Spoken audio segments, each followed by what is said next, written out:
മുസ്ലിം ലീഗിൻ്റെ ആദ്യകാലങ്ങളിലൊക്കെ ബഹുമുഖ പ്രതിഭകളായിട്ടുള്ള പണ്ഡിതന്മാർ മുസ്ലിം ലീഗിനോടൊപ്പം നിന്നവരായിരുന്നു. മഹാനായ ചാത്തരങ്ങാടി ബാപ്പു മുസ്ലിയാർ, മഹാനായ കെ ടി മാനം മുസ്ലിയാർ, അബ്ദുസ്സലാം മൗലവി സാഹിബ് അവറുകൾ, അതുപോലെ തന്നെ കെ സി അബൂബക്കർ മൗലവി, അബ്ദുൽ ഗഫൂർ മൗലവി, നാട്ടിക മൂസ മൗലവി, മങ്കട അബ്ദുൽ അസീസ് മൗലവി, ഇങ്ങനെയുള്ള മഹാത്മാക്കൾ. അവരോടൊക്കെ ഒപ്പം തന്നെയാണ് പ്രിയപ്പെട്ട കൊളത്തൂർ മൗലവി സാഹിബ് ഉണ്ടായത്. പാണ്ഡിത്യത്തിൻ്റെ നിറവിടങ്ങളായിരുന്നവരൊക്കെ അവരൊക്കെ തന്നെ മുസ്ലിം ലീഗുമായി അഭേദ്യമായിട്ടുള്ള ബന്ധം കാത്തു സൂക്ഷിച്ചവരാണ്.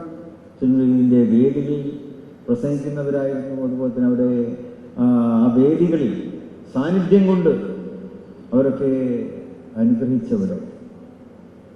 അത് മുസ്ലിം ലീഗിൻ്റെ ആദർശമാണ്.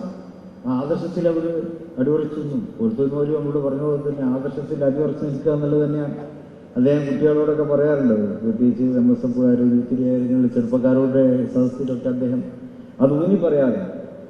ആദർശത്തിൽ വിട്ടുവീഴ്ച ചെയ്യരുത് എന്ന് അദ്ദേഹം പറയാറ്. അതോടൊപ്പം ഐക്യം കാത്തുസൂക്ഷിക്കുകയും വേണം. സമുദായത്തിൻ്റെ ഐക്യം കാത്തുസൂക്ഷിക്കാൻ വിട്ടുവീഴ്ച ചെയ്യണമെന്ന് അദ്ദേഹം പറയും. ഐക്യത്തിൻ്റെ കാര്യത്തിൽ നമ്മൾ വിട്ടുവീഴ്ച ചെയ്യേണ്ടി വരും. സമുദായത്തിൻ്റെ ഐക്യമായാലും സമുദായങ്ങൾക്കിടയിലുള്ള ഐക്യമായാലും ഒരു ബഹുസ്വര സമൂഹത്തിൽ ജീവിക്കുമ്പോൾ എല്ലാ സമൂഹങ്ങളോടും നമുക്ക് ഐക്യത്തോടെയും സ്നേഹത്തോടെയും സൗഹൃദത്തോടെയും പെരുമാറേണ്ടി വരും. അവിടെ ചിലപ്പോൾ നമുക്ക് വിട്ടുവീഴ്ച ചെയ്യേണ്ടി വരും. ഐക്യം കാത്തുസൂക്ഷിക്കുന്നതിന് വേണ്ടി വിട്ടുവീഴ്ച ചെയ്യേണ്ടതുണ്ട് എന്നും പ്രിയപ്പെട്ട മൗലവി സാഹിബ് അദ്ദേഹത്തിൻ്റെ പ്രസംഗങ്ങളിലൂടെ നമ്മളോട് പറയാറുണ്ട്. അതും ആദർശത്തിൻ്റെ ഭാഗമാണ്. അതും മുസ്ലിം ലീഗിൻ്റെ ആദർശമാണ്. വിട്ടുവീഴ്ച ചെയ്തിട്ടെങ്കിലും ഐക്യം കാത്തു സൂക്ഷിക്കുക എന്നുള്ളതാണ്. മറ്റൊന്നിൽ ഇടപെടേണ്ടിടത്ത് അദ്ദേഹം എപ്പോഴും ഇടപെടാറുണ്ട്. എപ്പോഴാണോ ഒരു അധ്യാപകൻ എന്നുള്ള നിലയ്ക്ക് എപ്പോഴാണോ ഇടപെടേണ്ടത്, എവിടെയാണോ ഇടപെടേണ്ടത്, ഒരു ഉദ്യോഗസ്ഥൻ എന്നുള്ള നിലയ്ക്ക് എവിടെയാണോ ഇടപെടേണ്ടത്, അവിടേക്ക് അദ്ദേഹം ധൈര്യപൂർവ്വം ഇടപെടുമായിരുന്നു.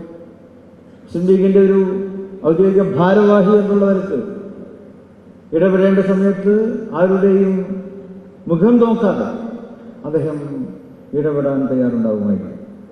PSC മെമ്പറുള്ള നിങ്ങൾക്ക് അദ്ദേഹം നല്ല പെർഫോമൻസ് കാഴ്ചവെച്ചു. ഒരു അധ്യാപക സംഘടനാ നേതാവ് എന്നുള്ള നിലക്കൊക്കെ തന്നെ അദ്ദേഹം കാഴ്ചവെച്ച ആ ഒരു പെർഫോമൻസ് അതൊക്കെ നമുക്ക് എപ്പോഴും ഓർമ്മിക്കാൻ, നമ്മുടെ ഓർമ്മകളിലെ വസന്തമായി അതൊക്കെ നിലനിൽക്കുക. തെറ്റുകുറ്റങ്ങൾ കാണുമ്പോൾ അത് അദ്ദേഹം ചൂണ്ടിക്കാണിക്കും. അതിനാരും അവരുടെ മുഖത്ത് നോക്കാറില്ല. കമ്മ്യൂണിസത്തിനെതിരെ അദ്ദേഹം എപ്പോഴും ആഞ്ഞടിക്കാറുണ്ട്. അദ്ദേഹത്തിൻ്റെ പ്രസംഗങ്ങളിലൊക്കെ ആ പല കമ്മ്യൂണിസ്റ്റ് വിരുദ്ധതയുടെ ഉദാഹരണങ്ങൾ അദ്ദേഹം പറയാറുണ്ട്.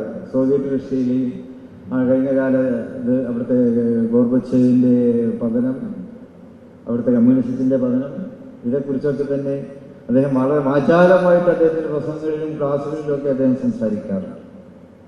ഇവിടെ ഇപ്പോൾ നമ്മൾ അവാർഡ് കൊടുക്കുന്ന പ്രിയപ്പെട്ട സാഹിബും അങ്ങനെ തന്നെയാണ്. കമ്മ്യൂണിസത്തിനെതിരെ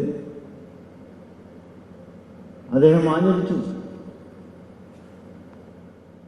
ചില ഒളിയമ്പുകൾ, അതായത് കർട്ടന് പിന്നിൽ നിന്ന് സമുദായത്തെ കമ്മ്യൂണിസത്തിലേക്ക് നയിക്കുന്നതിനെതിരെ ശക്തമായ മുന്നറിയിപ്പ് ഉചിതമായ സമയത്ത് തന്നെ അദ്ദേഹം കൊടുത്തു എന്നുള്ളതാണ്. ചില വിമർശനങ്ങളുണ്ട്, സമയത്തിന് കൊടുത്തിരിക്കണം എന്നുള്ളതാണ്. സമയം കഴിഞ്ഞിട്ട് കൊടുത്തിട്ട് കാര്യമില്ല. സമയത്തിന് കൊടുക്കുക എന്നുള്ളത് തന്നെയാണ് പണ്ഡിത ദൗത്യം. ആ ദൗത്യമാണ് മഹാനായ ഉസ്താദുകൾ എപ്പോഴും നിർവഹിക്കാറുള്ളതെന്ന് പറയുന്നത് നമുക്ക് വലിയ സന്തോഷവും അഭിമാനവുമുണ്ട്. ആ നിലകൊക്കെ തന്നെയാണ് അദ്ദേഹം ആദരിക്കപ്പെടുന്നത്. ഈ അവാർഡ് അതിൻ്റെ വെളിച്ചത്തിൽ തന്നെ അദ്ദേഹത്തിന് ലഭിച്ചു എന്നുള്ളതിൽ നമുക്ക് വലിയ സന്തോഷമുണ്ട്. ഞാൻ കൂടുതലായിട്ട് പറയുന്നില്ല. ഈ കാലത്ത് നമ്മൾ സമുദായത്തിൻ്റെ ഐക്യം കാത്തുസൂക്ഷിക്കണം, ആദർശ പ്രതിബദ്ധത നമ്മൾ കാത്തുസൂക്ഷിക്കണം. കൊളത്തൂർ മൗലവി സാഹിബിൻ്റെ ആ വലിയ സന്ദേശങ്ങൾ അതായിരുന്നല്ലോ. അതെല്ലാം തന്നെ അദ്ദേഹത്തിൻ്റെ ആ ജീവിതം നമുക്ക് കാണിച്ചു തന്നിട്ട കാര്യങ്ങളാണ്. നന്മകളെ പിൻപറ്റുക എന്നുള്ളത് തന്നെയാണ് അദ്ദേഹത്തോടുള്ള ആ സ്നേഹവും ബഹുമാനവും. അതിലൂടെയാണ് നമുക്ക് കാഴ്ചവെക്കുവാൻ കഴിയുക.